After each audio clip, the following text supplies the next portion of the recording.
lane, it used to be a big point for Curse, a big point of weakness for Curse, where most of the teams would actually criticize the bottom lane most. But now we're seeing such good results, having brought in their all-star Edward, that teams have to notice it. Also, if Curse do pick up a victory here, this will be their first perfect week, going 3-0, you know, clearing out without a loss. So we'll see if they can secure that.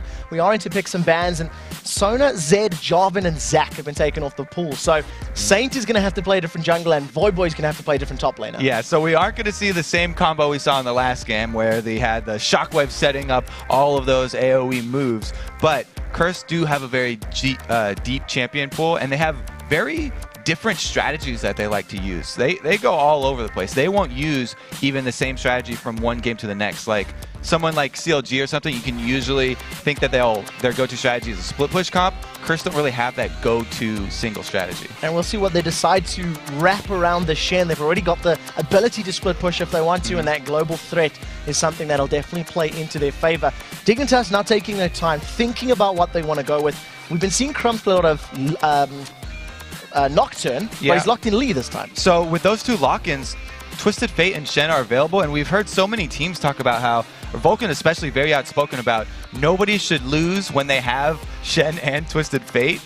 But Jackie's Twisted Fate, not his really go-to champion there, so maybe Dignitas are feeling like they can actually just leave that one up for a little bit, and Curse will pass over it. I wonder what the talk must be like in the in the comms for the team right now, discussing, well, these are the champions that are open. They could even do something like locking in the Nami and the Twitch, get that bottom lane. Yeah, just get it early. That has been working for them, allow them maybe counter pick something from Dig. And I guess with all the options on the table, it's the reason Curse is taking all of this time. They're definitely discussing the first pick Fiddle too, because that first picking a Fiddle means that it's core to their team strategy right now, and Fiddle can go actually a lot of different places, so they're really wondering what is up Dignitas' sleeve right now, because it could be even that jungle or a middle solo lane Fiddlesticks. We'll have to see what does get locked in, because at the time being, they're hovering over something very different. Curse, however, they did lock in their duo lane. They did lock in their AD carry and support, and actually we're going to see Edward going back to Thresh, something that he was famous for in EU. Hasn't necessarily had the same level of impact here in NA, though. Yeah, we have seen a couple of teams try and use those mind games, though, where a star player will start playing a totally different champion over and over and over to make you forget about his main and banning that one out. So now he's returned to that famous Thresh that he loves to play. Bravely, we're going to see Kiwi Kid rocking out the Aatrox again. Second time's a charm. Well, I always heard it was third, personally. They're hoping it's second time the charm. All the Dignitas fans are like, second time, let's just skip that one. In terms of the matchup, we're currently seeing it probably going to be an Aatrox versus a Shen, so that might be a slightly easier lane if they go head-to-head. But we'll have to see if either of these teams decide to do any of these swap-arounds and 2v2s, and for the time being, Curse, once again, thinking about this Orianna. The thing about Aatrox is he actually does have a difficult time in 2v1 lanes, so I think that the early game and the invasions with where the wards are placed will be really beneficial to Curse. If they can figure out where Dignitas lanes are going to be going beforehand, then they can set it up in their favor. Aatrox having to cast his spells and have them cost health to use means that he can get harassed down very easily, especially with a dangerous duo lane that has a death sentence there waiting for you. If something like that does land, they can pop his passive the first time around and then finish him off the second. There's going to be very scary lanes for Kiwi Kid to handle and control.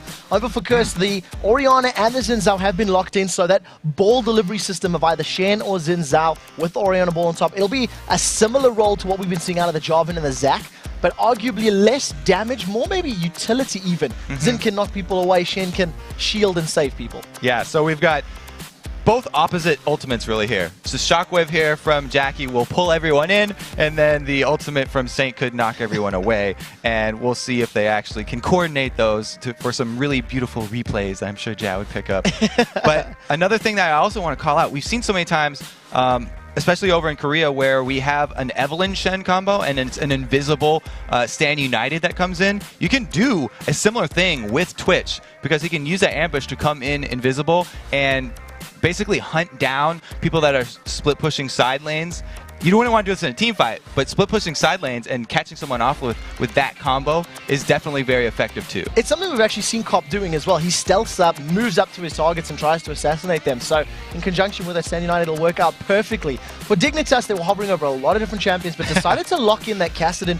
Scarra hoping to repeat his very good performances that we've seen on Castellan over the last week or so. So the thing about Dignitas lineup that obviously just jumps out at you are the jumps. Every single champion here has a jump. Fiddlesticks is going to have to use his ultimate, but everybody else is going to be so slippery and hard to lock down. I love that their composition is going to be very interesting to watch in the team fights because all of them can go in and out. It's going to make my life difficult. And having, especially their solo laners are both on sort of all-in and assassins like that, it'll be a good show. So I'm looking forward to the team fight phase in this matchup. We are loaded up into the game. Just to remind everybody once again, it is, of course, Curse taking on Dignitas. This is our 4th match of the day. And Dignitas right now sitting 8 wins and 11 losses. If they lose this game now, they're 1 game away from 7th position in Coast. That is how far down Dignitas is currently falling. Whereas, if Curse pick up a victory, they'll be tied at 10 and 10 with TSM. Yeah, it's getting really tense. We're so close to playoffs now. And this split, coming after playoffs, is Worlds. So everybody is really, really feeling the pressure now, and it's crunch time. So they want to get their strategies down as soon as possible so they can make it to that all-important Worlds. And it's definitely the only interviews we've been talking to the players about, just saying they want to get playoffs. Playoffs is step number 1, then focusing on those series games. So obviously make it into World Playoffs. Curse versus Dignitas. Curse grouped up as a 5-man, starting to move to the jungle, and the look or the appearance of a defensive starter from Dignitas. It looks like they just want to cover the entry to their jungle and not invade anywhere recklessly. Yeah, they not only in their posture here look defensive, but also in the items. We've had both solo laners start with those Doran shields to mitigate the early auto attack harass. That is going to be the biggest problem for both of these guys because everyone always brings it up. Casson is a beast late game, but Casson has a very hard laning phase that other teams can punish, and that's why he's a fairly rare pick in competitive play. The question is whether or not St. Vicious can help out Nijaki and make that early game of Casson more difficult for Skara. 1 minute 10 on the clock, and both of these teams have basically just defended their own jungle. Very defensive, shallow wards for both respective team, and a little bit against the trend because we have been seeing very early, very deep wards from many of the NALCS teams. It's surprising to me that Curse aren't the ones initiating this. I mean, it's no surprise that Dignitas are playing defensive and warding up like that, but with the death sentence available on Curse and the importance of the deep wards to find the lanes that they want, interesting choice that they actually went for setting up a trap instead. They wanted to get somebody off guard and catch a first blood. Well, nevertheless, it has been a slow start, and we'll see how these lanes match up. For the time being, it does appear as though Dignitas have actually voluntarily put Kiwi Kid into the 1v2 lane. You can see Patoy and I'm a Cutie Pie actually on the top half of the map. So a little bit unexpected from the Dignitas team. It's all because of the lack of vision. It's mind games. They have no idea where the lanes are. So this is all sort of just a roll of the dice. Roll the dice. They are going to get the full steal away, though, the blue buff. That is not seen by Curse. So St. Vicious is actually going to waste some time by going over to his blue side instead of countering. Well played by them, making use of the drain on Fiddlesticks, just holding him in place, tanking up the golem, and basically regenerating any of the damage that is dealt to him. So well played to deny that experience and that buff from their opponent. Crumbs secured his blue buff and now has moved over to his red buff, and we might be seeing some lane pressure from Lee Sin, level 3 or 4 with those double buffs. Yeah, both of these champions, Lee Sin and Jin Zhao, would love to get off the early ganks. And it's just going to be too bad for Saint that he's very far behind because of missing out on a buff worth of experience. So we do see that Crumbs is moving his way into this mid lane. Scar has been forced incredibly low by Nijaki's auto attacks. That clockwork wind-up passive of Oriana does so much work in the early game. Crumbs is going to move his way into lane. Flash is available. Going to sidestep and doesn't manage to get away from the Sonic Wave. Just some harassment put down by Crumbs, and he gets away, probably trading relatively evenly at the end of it all. And that was all set up by a very nice ward that Scar had in the side of the river purpose ward. Scar put it down early so he could see that Jackie didn't have a ward on that side, and Crumbs was able to use it to jump to using the safeguard. Well played, making use of all of the tools in their inventory. We do see... Oh, they're going back at Jackie. So we'll see how this works out. Jackie now does have his flash available. We'll see if he can respect it. Does manage to land it, but flash burned, and he used his ignite earlier in the lane, so no summoner spells for that. Nah, Jackie. And they do see this Lee Sin going up towards the top, so St. Vicious and Voyboy should definitely be backing off here. And almost on cue they are. Managed to get away safely. They do have... their opponents have got full vision in the river, so they'll be well aware if St. Vicious or Voyboy are moving around, and thanks to that dark wind, St. Vicious' position has been given away. So both of these lanes, junglers trying to find opportunities, but St. Vicious is really babysitting that top lane extensively. And it seems like this is going to be one of the better games for the Skara Kassadin, because his very early game got short up by repeated ganks from Crumbs. They just had the jungler camp the mid lane there, and Skara's getting closer and closer to that very important level 6. We'll see how quickly he can do. He's sitting only 6 CS behind his opponent, so one wave that's been missed thanks to all of the pressure he's been under, as well as the fact that he's that melee champion. Crumbs still looking to find a way in, find an opportunity, moved his way to the top lane, just took the golems, and is now backing for his first time to the shop. And basically the main difference between those two side solo lanes is that because Saint had his second buff stolen away, he just went into lane, and he was basically laning with Voyboy. So Voyboy's CS a bit higher there than Kiwi Kid's, plus that aforementioned difficulty that Aatrox has in 2vs1 lanes. We'll see how well Kiwi Kid can do on that Aatrox. He gave up first blood in his first time playing the champion, and at the moment, sitting a wave and a half behind. He's going to try to use those Blades of Torment, that triangle-shaped E, to farm up a little bit from range, but of course it costs health, so it makes his life even more difficult staying healthy and sustained in lane. And a small point on Twitch, when you're trying to shove down those early turrets, because Cop's going for the harass on Kiwi Kid, the poison ticks stay there. And now we have action again in mid, no flash for Jack. The knockup does land into Crumbs as he tries to safeguard away, does manage to flash out though, but Summoner Spell burned, and that was a great counter game by St. Vicious. Yep, good job being in the right place at the right time. And now we see most of the wards for this Cursed team are centered around the mid lane. And that's because of all the camping that Crumbs has done there and the vulnerability that Jackie has after burning that flash. So a good reactive play by Curse to at least realize what they need to do to keep control of that position. In terms of the lanes, you can see that thanks to all the time St. Vicious spent up top, Voyboy's tower has been unpressured, whereas I'm a Cutie Pie and Kiwi Kid's tower is dropped to below half health. If Copper would keep this up, they could secure the first tower of the game. They definitely are going to look to push this next one. They also have harassed Kiwi Kid down to the point where he's out of potions. So they could either first harass him and then they take the turret after they force him back, or they could just bully down this one and go for the turret damage.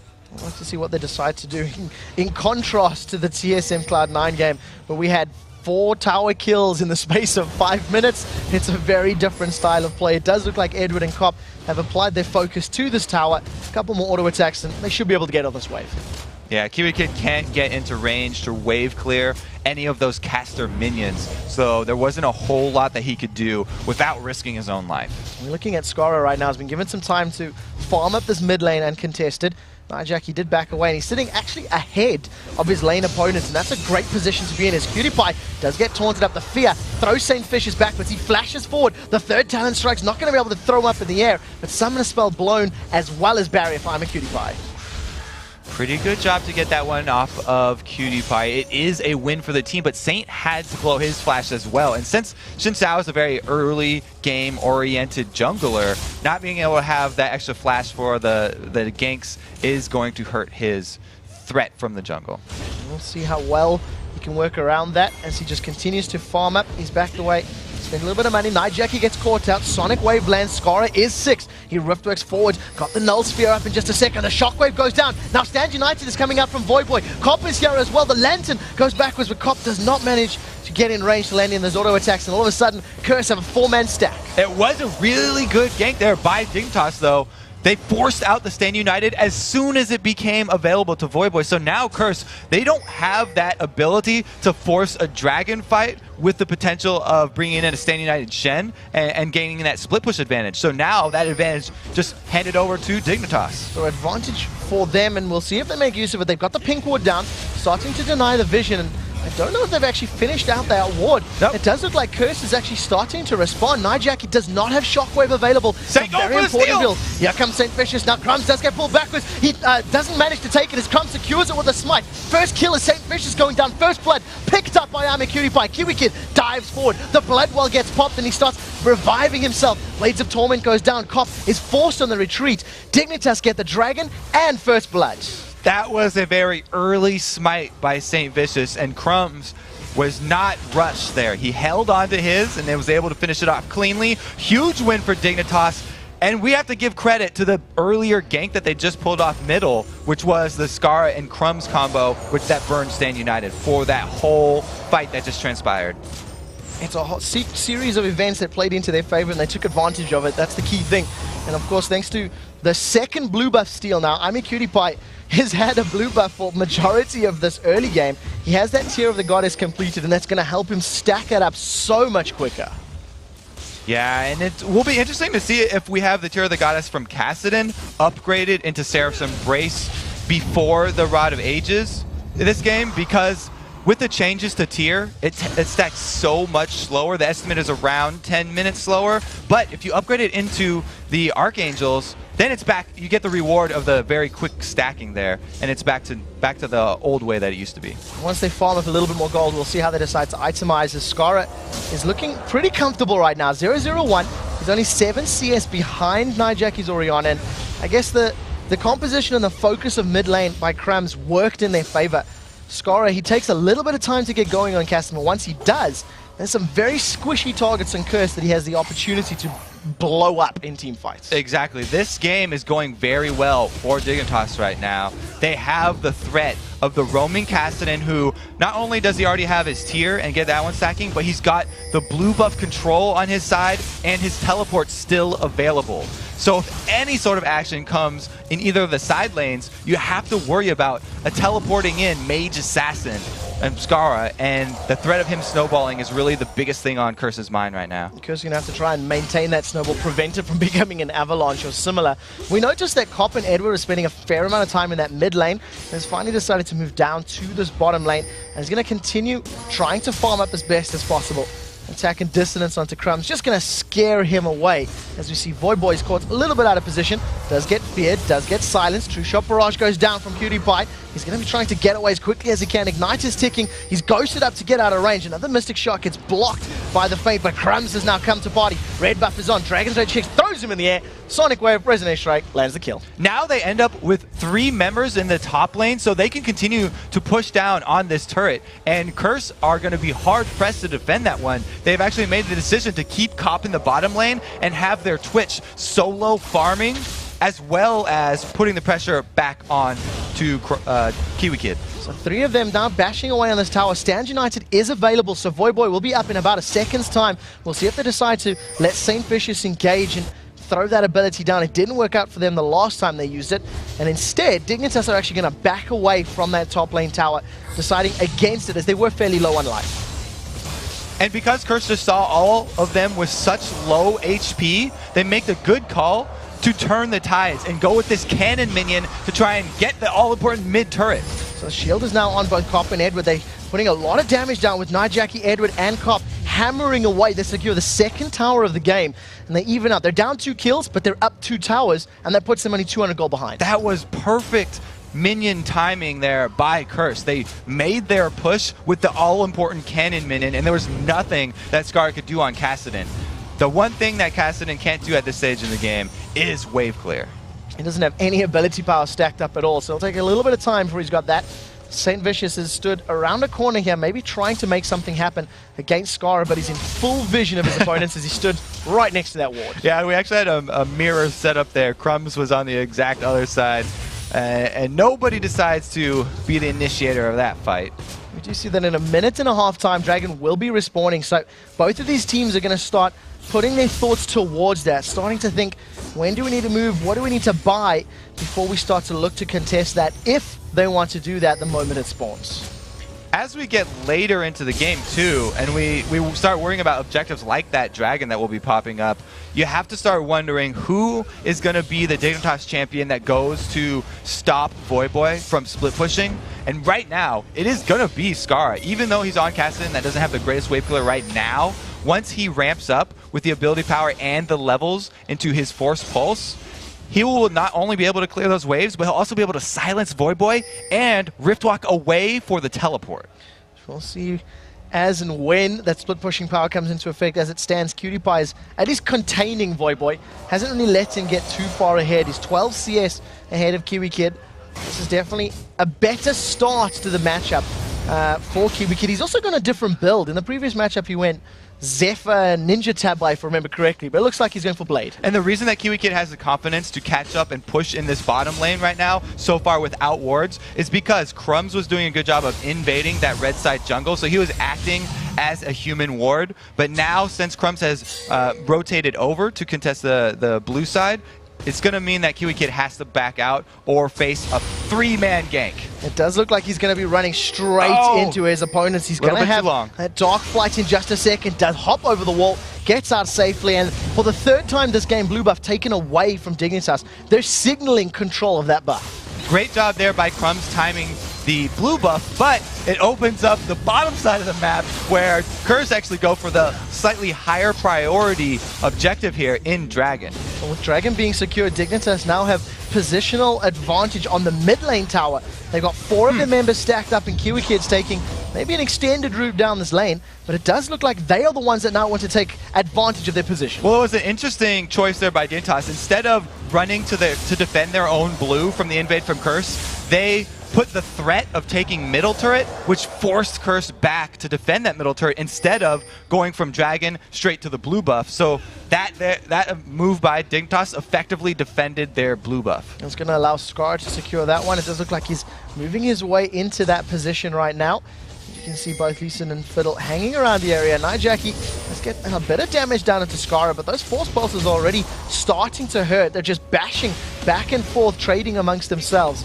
But for the time being, Nijaki not really in insta-give potential without any major items completed. So the way that this lane works out for Jackie is that when you rush that Chalice of Harmony that you're trying to turn into an Athene's Unholy Grail, it gives you some very good early magic resistance to resist the harass of that Kassadin, and also Orianna gains even more when she has the ball on her. So if you are always shielding yourself when Skara comes in for the trade, then he'll be able to come out ahead. Now this is a sneaky teleport up here from Skara. He's actually getting in position without anyone on Curse knowing.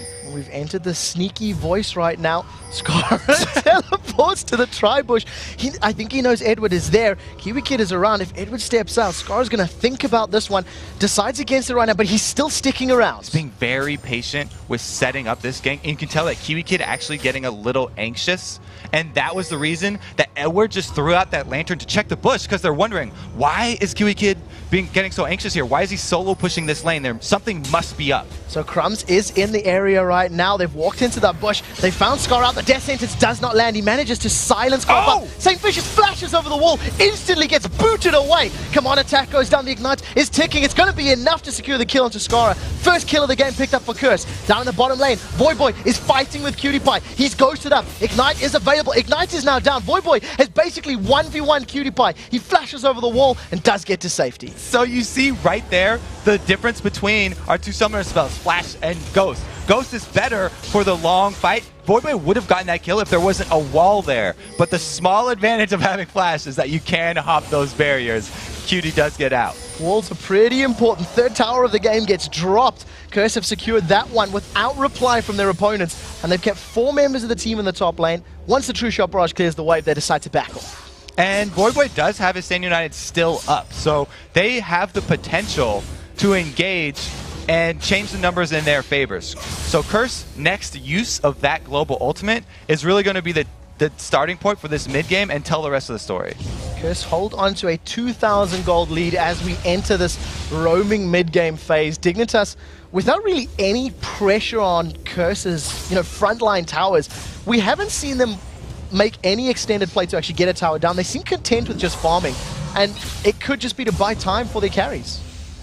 Buying time for Twitch to get fed is definitely something that they would love to do, because he's only got that Blade of the Ruined King, and that's not really core for Twitch. That's going to help Twitch in the assassination game, like you talked about, stealthing up and trying to duel people with that Blade of the Ruined King. But for the team fights, what he wants is the crit to come in. So they don't really want those large fights until he has that Infinity Edge to combo with it. It'll take him a little while to work himself towards that. He's sitting on a pickaxe right now and only 300 gold in his back pocket. He's actually behind in gold to his opponent, I'm a Cutie Pie, thanks to that 30 CS advantage that Cutie Pie has accrued over the course of the game.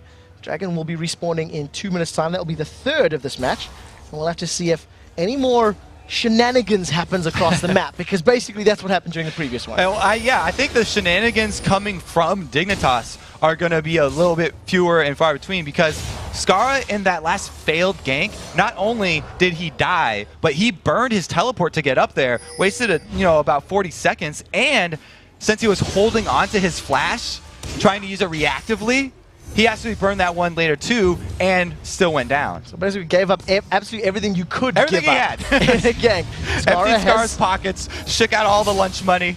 And they found Voyboy, got a little bit of damage, but unfortunately after giving up all his lunch money, he doesn't have any damage to deal. And Voyboy, with that Giant's Belt and Sunfire Cape, he has amassed a massive amount of hit points, and it's just going to make his split-pushing threat ever more present for Dignitas to deal with.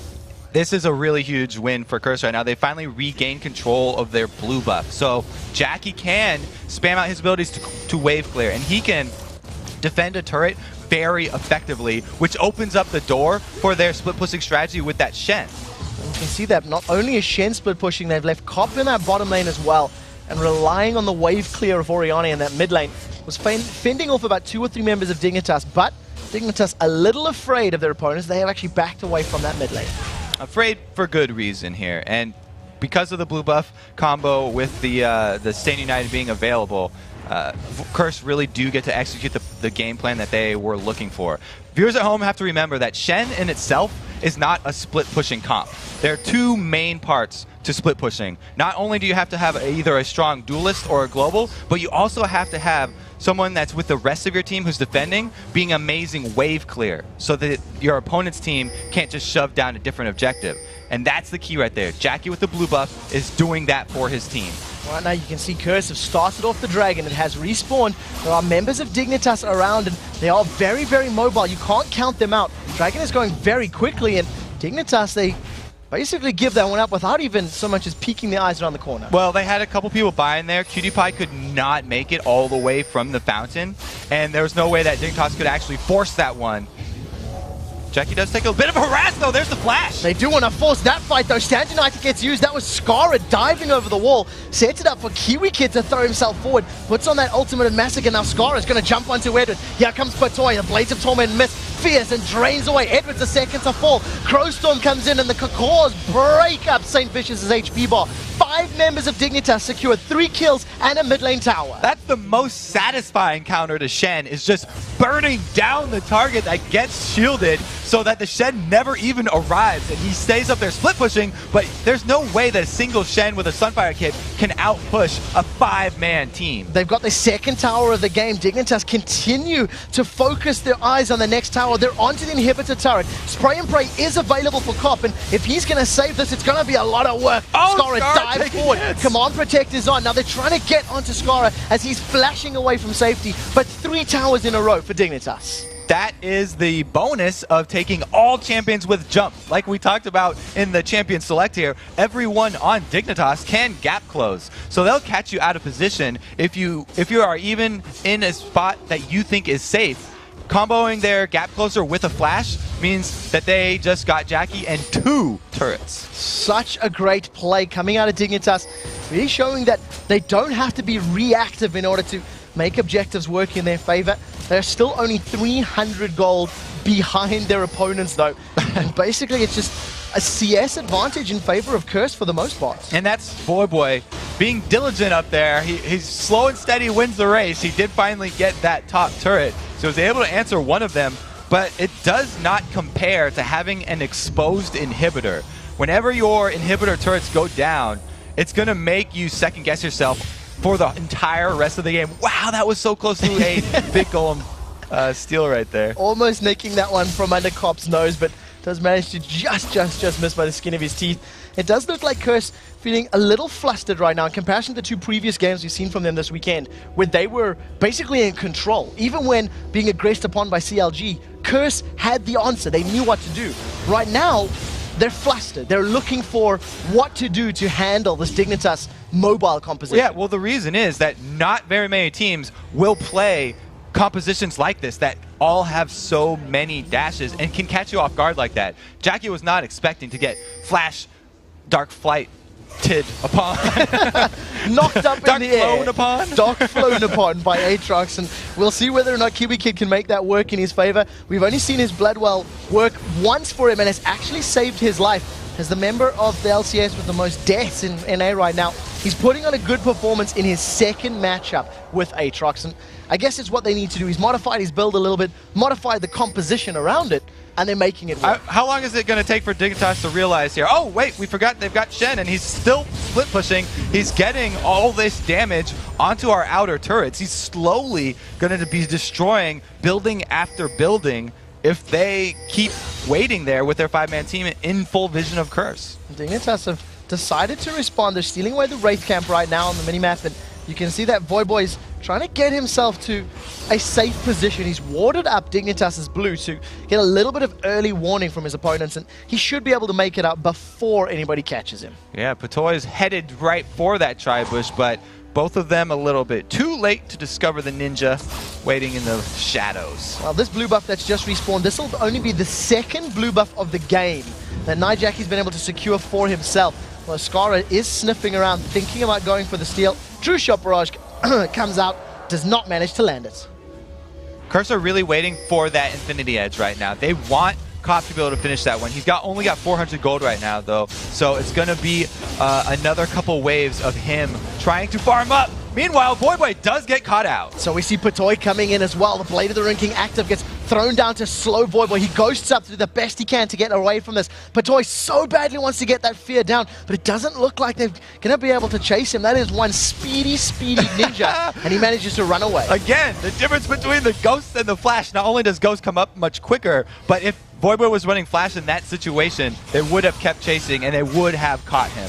Clear focus from Curse, signaling what they wanted to do with that split pushing Shen. You can see the death sentence flies up. Standing on it, going in. Doesn't manage to go on. We do see the Saint Vicious jumps forward. The shockwave only pulls Kiwi Kid in. No one else was hit by it. Crumbs is the first target. He's going to go down thanks to Saint Vicious jumping right back on top of him. Crowstorm comes out from Patoy as on the side. Voidboy and Saint Vicious are trying to do the best they can to focus the carries, but they've only got the jungler down. Voidboy gets feared, runs the opposite direction. Ignite's going to be enough to pick up a kill now onto Patoy. Voidboy's going to fall eventually. No, the shield is enough to save him. Saint Vicious forced to flash away, down to about 50 HP, continues on the retreat at 3 for 2. Kiwi Kid showing the power of Bloodwell right there. He was the one tanking the turret as Aatrox because he had the confidence of the tower aggro switch after he does go down the first time that he'll be able to tank out the first few hits, and a great job by Dignitas managing that tower aggro. It's very slight win, but the taking down the turret is even bigger than coming out with one extra kill. Not only do they get the tower, in 10 seconds time the Dragon's going to be respawning. You can see that both Kiwi Kid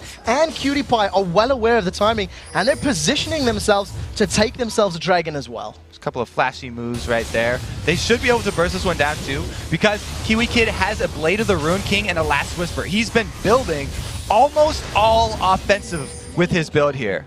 And it's definitely working in his favor. 2-0-5. Call that 95% kill participation in this particular matchup. No death to his name. Score is mirrored by Cutie Pie as they try to put some damage down this blue buff. It does look like Curse are going to be able to at least invade and take this one away from Dig. Again, this is one of the reasons why I love bringing a lot of crowd control and focusing it on Aatrox. Whenever I'm playing against that champion, it's very difficult. If you allow him to freely auto-attack, then he puts out so much damage with the rest of your team that he will destroy you from the inside out. It's a very scary threat team from Dignitas right now as they've got damage all the way down the line. Even that support Fiddle, if you ignore him for long enough, will drain you dry. Right now, though, Curse are just trying to respond as best as they can. The F-Sword pickaxe has been completed by Cop, but he's taking a very long time to complete his next major item. Still no IE in sight. Let's see how much. He's only got, yeah, 780 gold left there. So he's going to want to be funneled a little bit more of this farm. As you can see, St. Vicious is trying to protect him to let him get the safe minion hits, last minion hits here, so they can actually finish that IE. We'll have to see how quickly he can generate it. He's 60 creeps behind his opponent right now.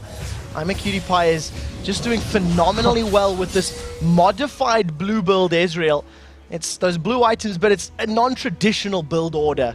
We do tend to see slightly different ones down the line. We'll see what the Vamp Scepter eventually gets built up into. The ward on the red buff, and he gets it! So blue red buff is stolen away thanks to the True Shot Barrage. St. Vicious is going to pick a fight. Death Sentence pulls Patoy backwards. The box goes down. That's going to be zone control as the Shockwave pulls Crumbs and Kiwi Kid back. They traded back and forth, but the AD carry for Dignitas is still alive. This fight is going so well in favor of Dignitas. They've dropped all of the carries from Curse, and the tanky Voyboy is just trying to get away. The Snockups and the slows are not going to be enough to hold him in place, but Dignitas, they lost their support for 4 kills. That's the lack of vision right there for Curse. The fact that the Oracles had run out, so Edward couldn't get there to clear the red buff, and not only was that a great steal there from Ezreal, but a great follow-up from all of these gap-closing champions that they ran.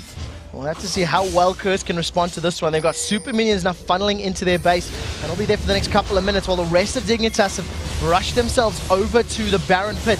There's no teleport available for Curse, and you can see Voidboy doing the best he can to get up there. Baron's down to 3,000 HP, and it looks like they should be able to pick this one up. Voidboy, if he gets a lucky taunt, may be able to pick up extra frag, but he's got to be very careful. He does have to be careful because the blue buff, or the red buff blue Ezreal is so hard to get away from if you do get close to him. One tag from him, he can almost keep you permaslowed. Doesn't manage to get away with that one, and Dignitas now 7,000 gold ahead. An inhibitor down from their opponents. They've got a Baron buff secured. They're in the driving seat. They're setting the tempo, and they're in charge of who goes where in this matchup. Oh, they set a very fast tempo for this one too, and I don't think that they're going to turn it down anytime soon.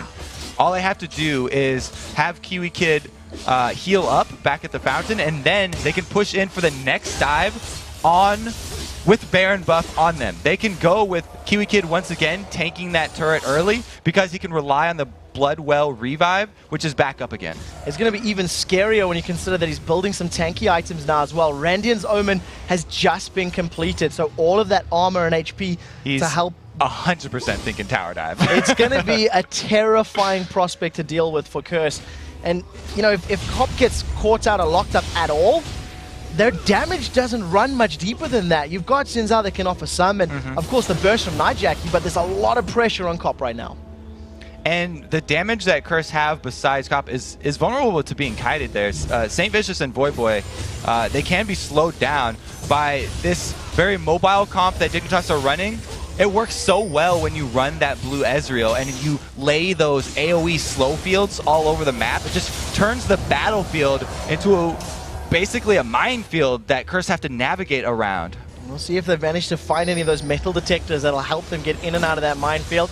As Dignitas secure the 7th tower of the game and continuing to focus on this top lane. They're down to the inhibitor turret, and they're looking to try and basically pull numbers away. You were talking about how Skara was going to be the one that needs to control Voyboy's split push, and he's down in this bottom lane trying to keep the lane pushed against Voyboy Shen. Yeah, he can definitely keep that one under control, but he can't get tower damage. So all he can really do is keep Voyboy pinned there and then throw out the silence from his Null Sphere as soon as Voyboy tries to stand united. One of the things that does work in his favor is he can just rift walk over the wall and join the rest of his team to focus on this tower. You got Kiwi Kid and Skara from the side, and they got to be a little bit careful. Even though they've both got jumps, they do get locked down at all. It could be a scary position to be in.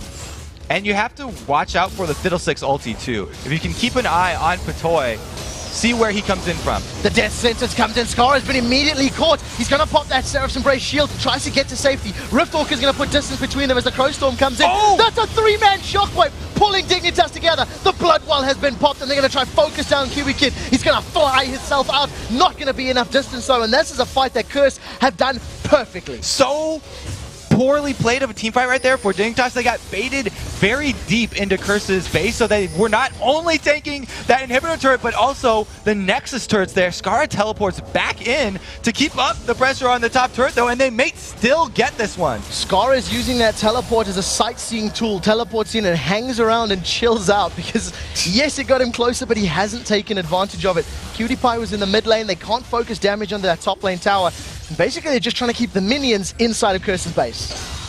They were able to keep the vision in there and get a few more hits on the turret, but it was definitely not worth it because they couldn't finish it off. Having lost 2 members already, Curse are in their base. They can just heal back up. So 5 members strong, 3 of whom already have home guards, means that Dignitas can't pull up on that aggression, and they just dove a little too deep there. Dignitas going to back this one out a little bit, try to focus down the dragon, and secure that one for themselves.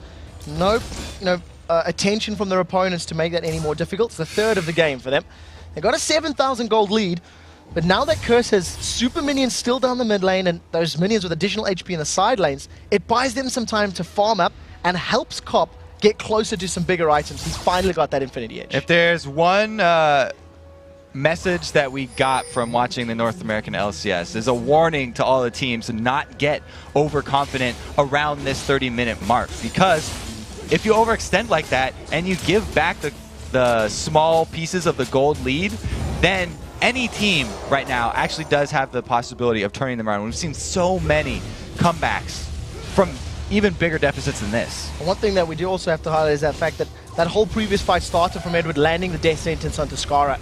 The 2 tugs on that chain, and even Skara's Riftwalk wasn't powerful enough for it to be super impactful at the beginning of the game. It was forced out. Red buff stolen away here from Dignitas. They're denying the objectives. Seen a lot of buff steals. Edward doing the best that he can to maintain some ring of vision and information, at least on the outskirts of the Curse base. Yeah, on the bright side for Dignitas, that's hard to recreate. Landing that death sentence onto Skara is a very hard thing to recreate if now Dignitas are aware of the positioning and they don't get overextended and come in on 2 different sides of that turret. Oh, Saint, though, he's got people all over him. He's in a little bit of trouble. The Sonic Wave does land. Command Protect goes down. They're going to slow him out. Stand United has been channeled from Void Boy. He may be able to make it. He lands. He taunts up Cutie Pie. He's held back Skara as well. Now Nijak is being focused. The Shockwave has been blown. Cop is nowhere near this fight, though. Him and Edward are miles away. 3 members of Curse of down, and it's going to be on Cop and Edward to try and defend this base. Okay, second warning for this game is don't go farming Wraiths if you don't have control of your own jungle there. Saint Vicious risking so much for so little there. Ends up resulting in him losing a tower, 2 inhibitors. There's 20 seconds on the clock before St. Vicious is alive again. Dignitas are going to try put some focus onto this Nexus turret. Cutie Pie is just completely ignoring everybody. Cop gets knocked into the air and decimated underneath his Nexus. In the background, Edward gets taken out as Dignitas are going to close this one out. Nexus turret 1, Nexus turret 2. Well played, Dignitas. Congratulations to Dignitas. Cop there just got assassinated by the 2 solo laners. Beautiful combo and well-deserved win for Dig. So very good positioning and control throughout that game, using that very mobile composition of theirs to their advantage, and basically managing to pick up their first victory of the weekend, taking Curse down, preventing their first 3-0 week. Great job. Yeah. Couple of Cutie Pie so upbeat right now. Definitely excited about that one. 5-0-11 on that Ezreal. The only member of Dignitas to die more than once was Patoy, and I figure when you're Fiddlesticks throwing yourself into the enemy team, you're allowed to die a couple more times, right? Yep, you get a green card for that. You're on the go. Cutie Pie, though, I'm not surprised that he's super happy after that. He said, and a lot of people agree with him, Blue Ezreal, whatever your opinion on the build, once you complete it, is one of the most fun things to play as in League of Legends. And he stated that several times, and he didn't die at all either. So that always is going to mean you're having a good time. Yeah, especially when you're so in control of the tempo of that matchup. It's a composition that we've seen from Dignitas. They've definitely shown they're willing to play different champs, willing to play slightly more niche types of picks, and it worked out for them. I love that we do have teams still stepping outside of the comfort zone and bringing in the new champions. You're always wondering who's going to be the first to pick up the new champions. And so over in Europe, you guys got Gambit. They're not afraid of always picking up the new champions as soon as they have them. And here we've got Dignitas. Well played to Dig. We've got to take a short